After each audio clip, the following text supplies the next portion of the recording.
呢度唔係咩版嘅5公山，而係世上獨一無二嘅香港雞公嶺。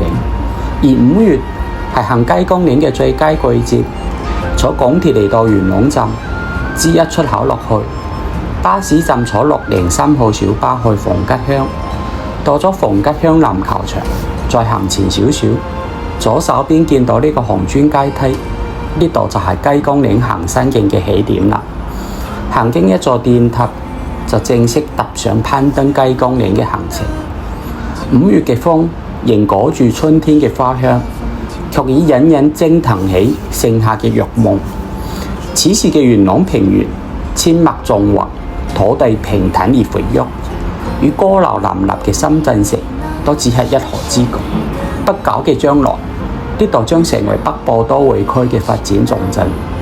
而呢片平原中隆起嘅雞公嶺並不險峻，沿住木梯泥徑向山上行，初夏豔陽高照，山後白雲隨風流影，腳邊一株株綠草反射陽光，搖出迷人嘅綠色，而一點一點嘅綠會互相吸引沾染，逐漸連成一片綠浪蕩開去，隨住身體起伏，隨住陽光起舞。首先嚟到雞公山，喺山頂大石躺平，心中綠意瘋狂滋長，隨住夏風喺元朗平原上飄動。而前面山上嘅綠生長得越加細密而濃厚，有告示牌提示植被修復緊，唔好採入。此時企喺雞頸上望住雞公嶺起伏山勢，俾無邊無際嘅綠覆蓋住，綠意最大嘅溫柔展開咗最強而有力嘅包容。沿住仲未俾綠草侵佔嘅泥土山徑向上攀，就嚟到雞公嶺大露天。坐上山頂立柱，俯瞰大美綠野，綠意無涯，心隨雲去。行落立柱，我哋繼續向綠嘅嶺地深處挺進。喺呢片蒼茫中，會發現雞公嶺被山火啃噬過嘅痕跡，但野火燒不盡，春風吹又生。野草將腐爛熬成養分，借住春風就破土重生。佢唔係腳底雜草，而係大地永不低垂嘅眼睫。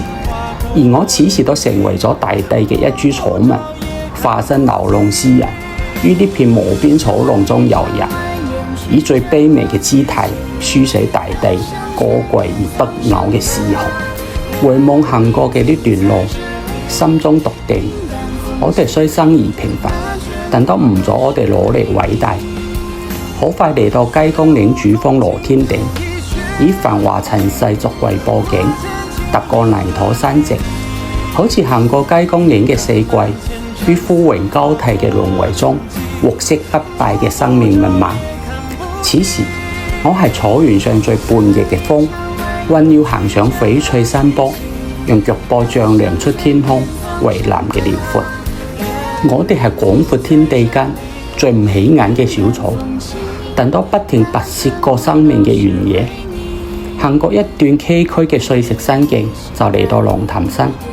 山上平地有一片長而茂密嘅草地，好似薄荷酒入邊嘅冰塊，帶嚟咗綠幽幽嘅涼爽。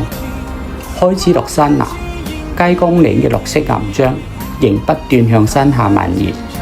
下山途中最係消魂，我好似消融於漫山遍野嘅綠色中，漫遊於時間嘅空谷，沒有方向，沒有盡頭，沒完沒了，永生永世。這是我對呢個世界同你無言無邊嘅愛戀。落到山下，見到一片青翠嘅蕉田，就知嚟到蕉徑啦。綠意喺新界北嘅鄉村中延伸，行出村莊，喺蕉徑士多搭上57K 小巴去上水站，搭火車返屋企啦。喺列車與車軌嘅摩擦聲中，我諗起村上春樹筆下嗰個叫綠子嘅少女，佢明亮活潑、堅強樂觀，一如雞公嶺上色彩鮮明嘅藍天綠野，令人快樂。我見到佢個名嗰時，就中意咗佢啦。